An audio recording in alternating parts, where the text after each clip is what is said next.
If the composer who wrote this music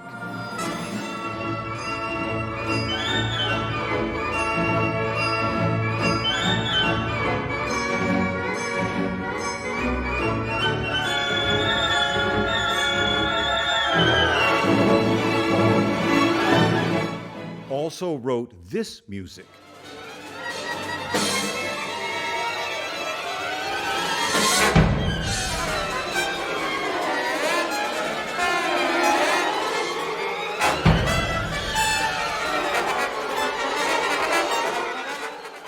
if the same composer wrote both of these works, the logical assumption is that the first is a youthful derivative work and the second is a later, much more advanced work. But these two examples by the same composer actually illustrate how a totalitarian government could eradicate the progressive element in music and use its power over the artist to create a totally regressive type of music suitable for mass consumption. And if you are essentially a servant of that state, that's what you do in order to survive in any number of ways. The young Dmitri Shostakovich was the rage of the musical avant-garde in early Soviet Russia, and that second example typifies the turbulence of the 1920s when the new government was not sufficiently organized to focus on its artists and how they served the state. A decade later, Shostakovich's sordid, sensational opera, Lady Macbeth of Mtsensk, was a huge hit, being performed in 3 simultaneous productions in Moscow and Leningrad, and premiered in America with the Cleveland Orchestra in 1935.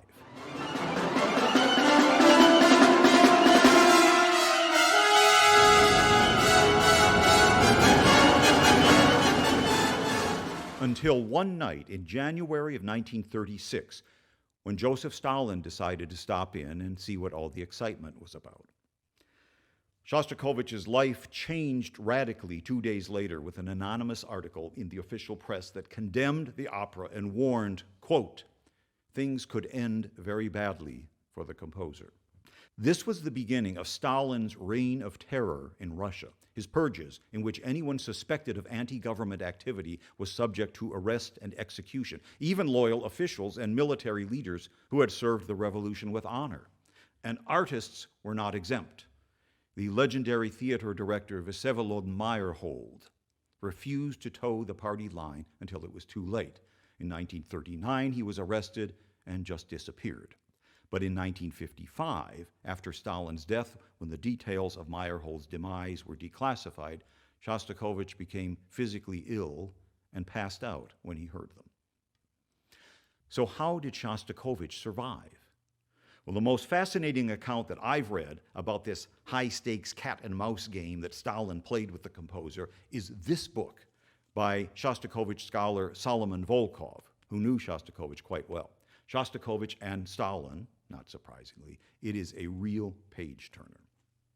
But now, when the Nazis invaded Russia in 1941, the state eased up on its artists so that they could perform their duty by writing patriotic works to boost morale. So Shostakovich famously joined the fire brigade in Leningrad. He made the cover of Time magazine, you may have seen. And during this siege, he wrote his 7th Symphony, composed then and there. It became a triumphant international success.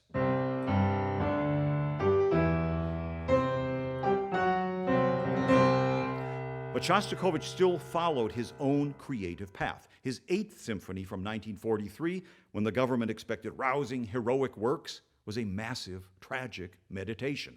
Then in 1945, when the war ended and Soviet composers all tried to outdo one another, composing gargantuan hymns of praise to the nation and to Stalin, Russia's great international celebrity composer, Shostakovich, contributed this.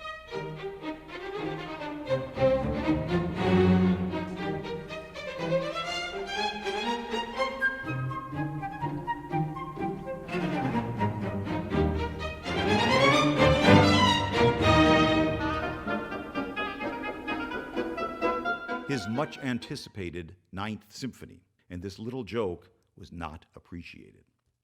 But since Soviet artists had rallied around their nation during the war, any rational person would now expect Stalin to back off his oppressive policies. But he did the exact opposite. It was back to business as the state began to retighten the screws on all levels of society, the arts included. In 1945, it was literature. In 1946, film. 1947, theater. And in February 1948, a major convention of the Central Arts Committee convened to officially condemn Shostakovich, Prokofiev, and several others, whom the government felt were slipping back into their Western-influenced ways. They were accused of formalism. And as with any corrupt authoritarian force, the charge was intentionally vague. It could mean anything they wanted it to mean. But the price that you paid was severe. You were blacklisted, you could not be employed, but at least you weren't tortured and executed, as in the case of poor Meyerhold. So how do you rehabilitate yourself and your career? Well, we are about to find out now in one of Shostakovich's most obscure works composed for the state. Formalism essentially meant modernism, whereas real Soviet music was required to be tuneful and folk-like and uplifting, comprehensible to the common man, the worker. And so, in 1949, Shostakovich paid for his past sins with his grand oratorio, The Song of the Forests, celebrating Russia's post-war reforestation program. Here, the tenor soloist sings of a dreamlike spring night and the singing of nightingales in the virgin forest.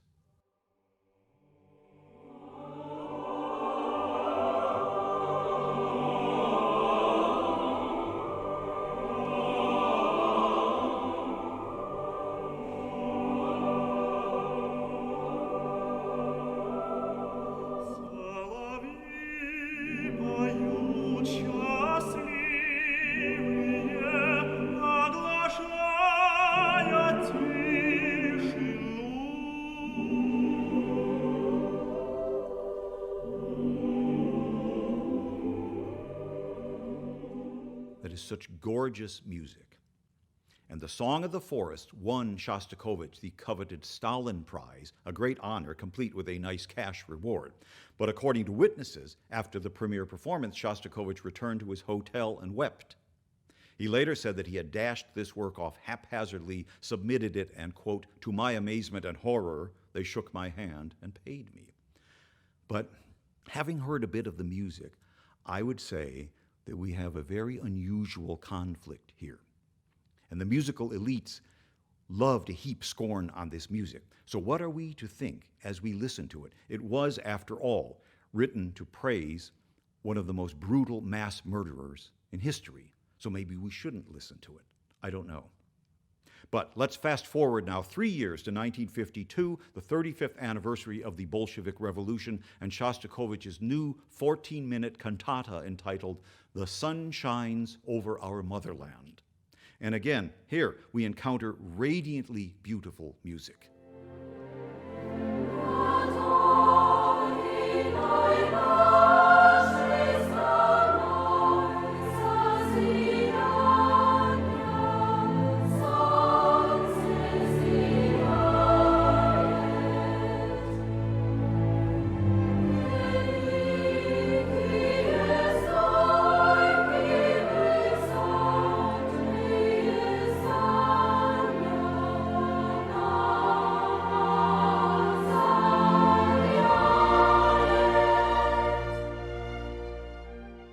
And I want to say that it's okay to like this music. It's beautiful. It has warmth, it's peaceful, it's serene, it soars through the voices of children in what I call their unsullied naivete. Okay? So I'd like to do a brief walkthrough of this work, highlighting its beautifully balanced architecture, a big part of the power and brilliance of Shostakovich's music in general. And along the way, we will gain some very interesting insights into the music and the culture. First, there's a lovely orchestral introduction before the children sing. You will hear a lovely tune that's played by the clarinet with only violins accompanying it. It's very simple, and there's a distinct aura of nature. It's fresh and airy and pure sounding. It's in a clear F major, and the melody often touches on the leading tone of the key, like so. This note. It has a very subtle intensity, and the violins create these harmonies along with the clarinet. These lovely parallel triads a gentle and radiant sound.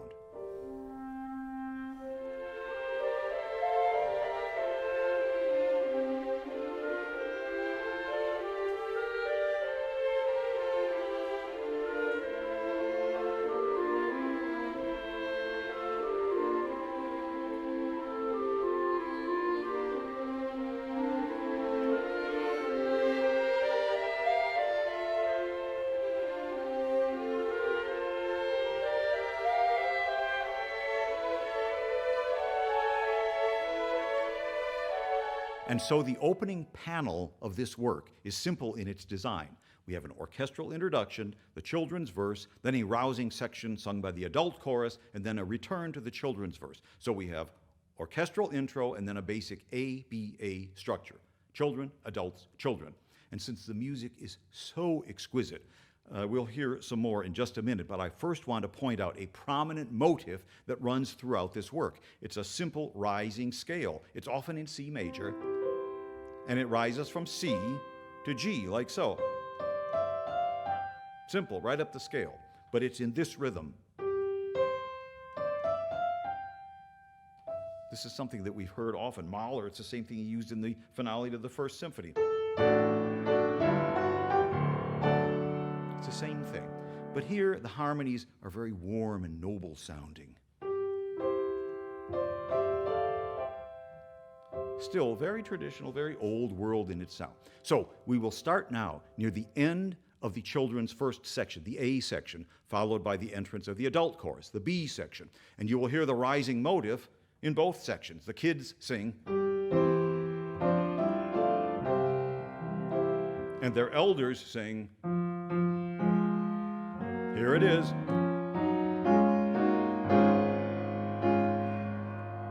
And incidentally, we'll talk about the text that they're singing in just a bit.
This leads to the first climax of the work. In C major, and we hear a martial figure like a call to arms in the trumpets. And the timpani answer.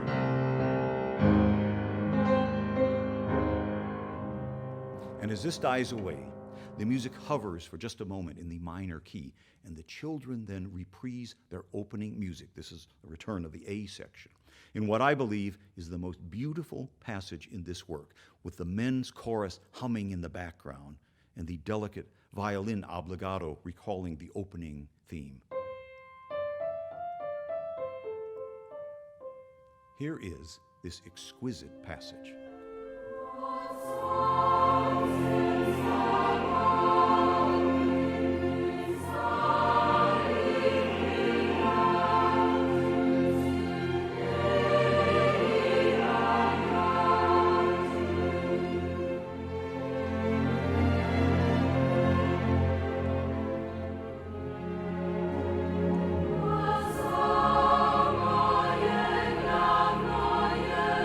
Nasze the perfect musical representation of the joy and beauty of nature. The sun shines over our motherland. Except, and this may be a bit alarming, the text is not really about nature. The nature references are largely metaphors for social and political progress. This work is essentially a promotional tool for one of Stalin's 5-year plans to rebuild the Soviet Union's post-war industry. Now, Shostakovich's intentions and attitudes towards the government were always a bit suspect in his abstract works, like the Fifth and Sixth Symphonies. But with the very explicit text of this cantata, there is no ambiguity, okay? So back in the children's first verse, they sing, Великие строки высотнее здания, оно озаряет. That is, the sun lights up the great construction sites and the tall buildings. And when the adult chorus first entered, they sang, Нас на подвиг ведут коммунисты. And there's that rising scale. They go on to sing, Коммунисты всегда впереди. The communists led us to adventures. Communists are always ahead. So this definitely adds a new layer to our listening experience. In any case, we've had the 3-part ABA opening, kids, adults, kids. And the remainder of the work now is essentially in 3 parallel parts. Each part is an allegro, that is a quick tempo, mostly vigorous, passionate, committed to the cause. And each of these 3 allegro sections will culminate in a big, majestic, massed brass event in which Shostakovich adds the traditional extra brass ensemble for added pomp and volume. This is a common element of these big ceremonial works, the extra brass banda, as it's called in Italian. So let's quickly look at these 3 parallel allegro sections as they go. The first one takes off with Shostakovich's typical quick march rhythm. Dum ba da bum ba da dum ba da dum. The strings play, and the men enter in the chorus, and they sing, Zawojowano bitwa k surowi zrażeniach. Our wonderful life has been won in battle, in hard conflict.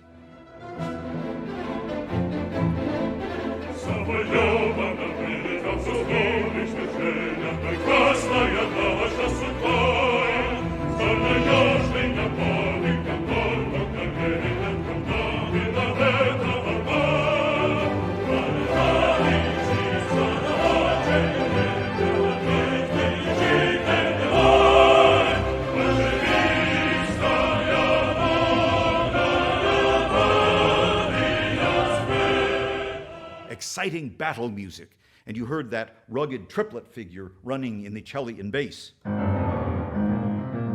music becomes very declamatory. The triplet rhythm ba-ba-ba-ba-ba-ba is in the timpani, the military drum, and a steely, relentless energy. The chorus has just described Lenin as a mighty eagle of the heights. And the men, the basses, sing, the Soviet people fought hard, as the chorus now arrives at that rising motive, triumphantly to the words Komunisti wперед, communists forward. Here is this entire passage.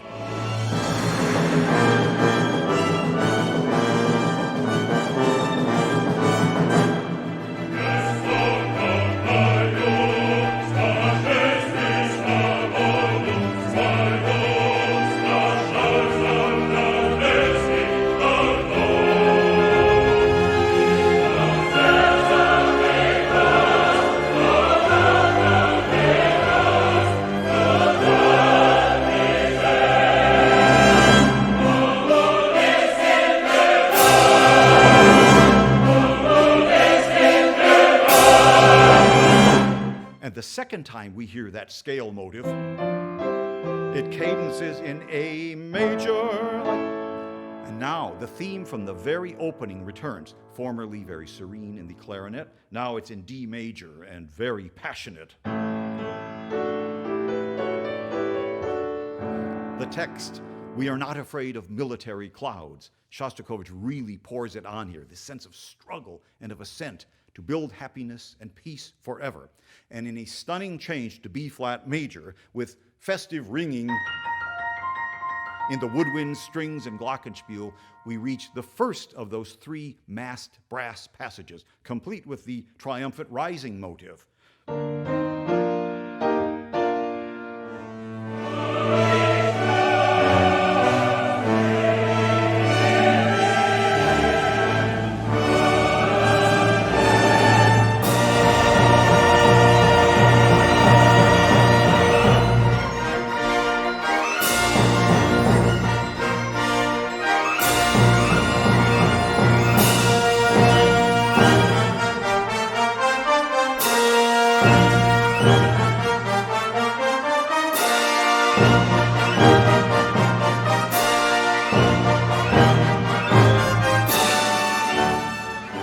And you heard that grandiose new theme played by the brass band. It has a very vocal quality to it, even though it's never sung. It's an unusual theme since it's written in 5 beats per measure, with the full orchestra accenting the second and third beats, like so.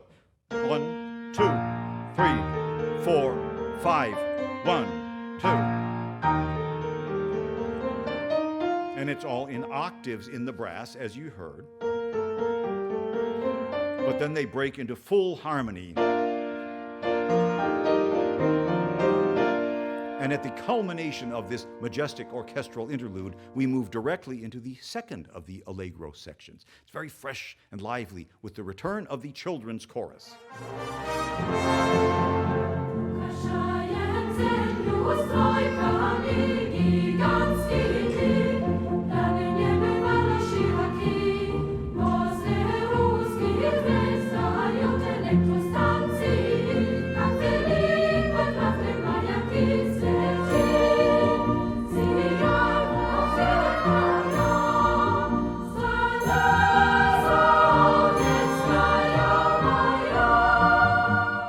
And you heard that the scoring is lighter. There are pizzicato strings and the harp making its only appearance in this work.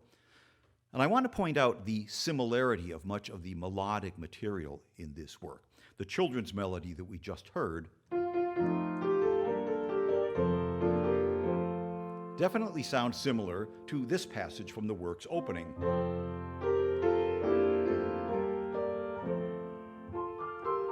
Which resembles that lovely passage with the men's chorus humming along with the children.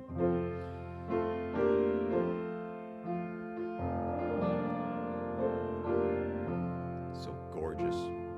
These melodies were all written in a simple folk song style with a very limited range of notes, the sort of tunes that ordinary folk and children could sing. But it's also interesting to note that much of Shostakovich's music, patriotic or not, is built on simple motifs, which he expands, instinctively grows. And this is a part of the unerring shape and architecture of Shostakovich's music, including this work. Anyway, that jolly children's chorus that we just heard is very interesting.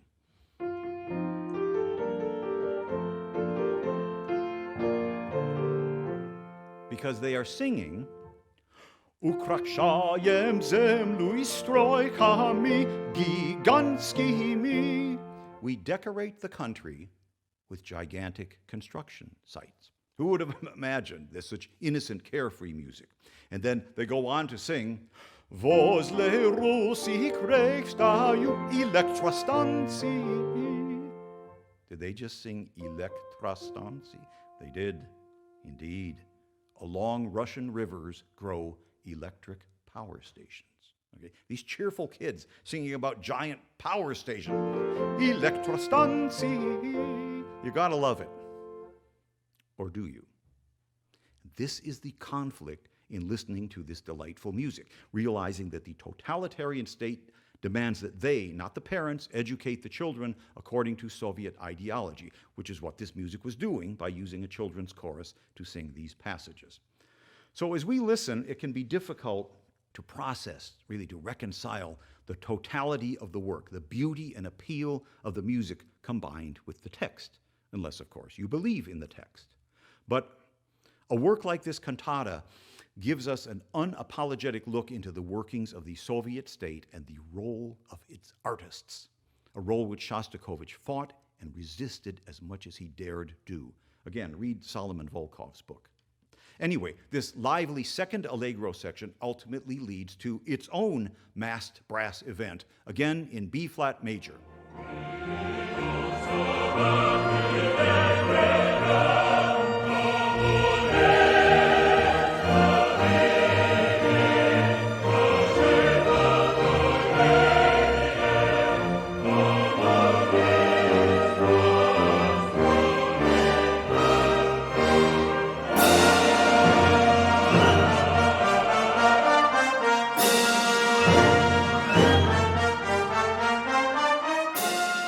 Which then moves into D major and then does this very cool harmonic sidestep back to B flat major, after which we are thrust directly into the third and final allegro as we move towards the end of the work. More robust unison singing from the chorus as both adults and kids, more vigorous triplet figuration in the strings to drive the music ahead. It's an oath to Lenin and the Communist Party. And again, we hear the triumphant rising motif in C major to the words Komunisti Vperiod. And the top note of the scale, the G in C major, now becomes the third of the E flat major chord. Festive woodwinds and the strings and the glockenspiel return for the third and final massed brass event.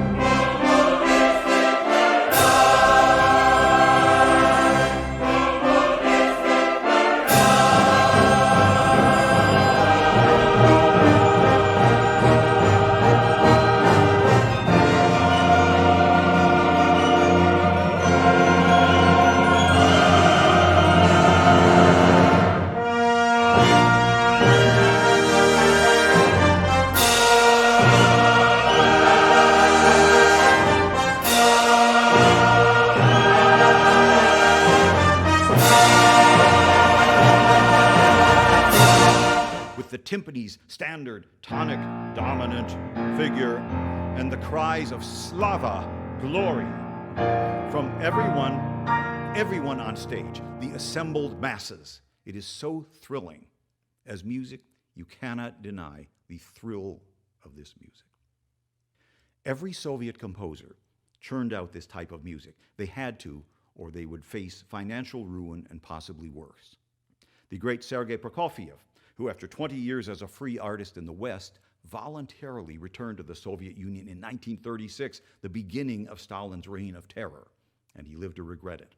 But it's interesting because Prokofiev's patriotic works like this have a definite sardonic edge to them, a quirky, slightly campy tone to them. It's unintentional, I'm sure. It's just a part of his personal style. Try his oratorio On Guard for Peace from 1950. Oy. But Shostakovich, who, as we know, also had an extremely sarcastic edge to his music, totally suppressed it in these two big patriotic choral works, Song of the Forests and this one. They sound like the work of a totally different composer than the Shostakovich we know. They sound absolutely sincere, moving, inspirational. There's no doubt about it. There's no way he could have faked that quality, despite what he may have said later.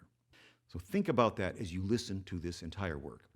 These maligned, patriotic works written to conform to an ideology that had no regard for human life when imposing its will, somehow drew music of profound humanity from Shostakovich. So isn't it possible, whether he consciously realized it or not, that the warmth and the beauty, the spirit of this music is not intended for the misguided ideology Shostakovich was forced to praise, but rather for his fellow countrymen who suffered under it? And that, to me, is just one more indication of Shostakovich's greatness as a composer. I'm Lawrence Rapchak. Thank you very much for listening and for watching. Here now is the complete cantata, The Sun Shines Over Our Motherland, Opus 90, by Dmitri Shostakovich.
facestro e gol, le la gocce,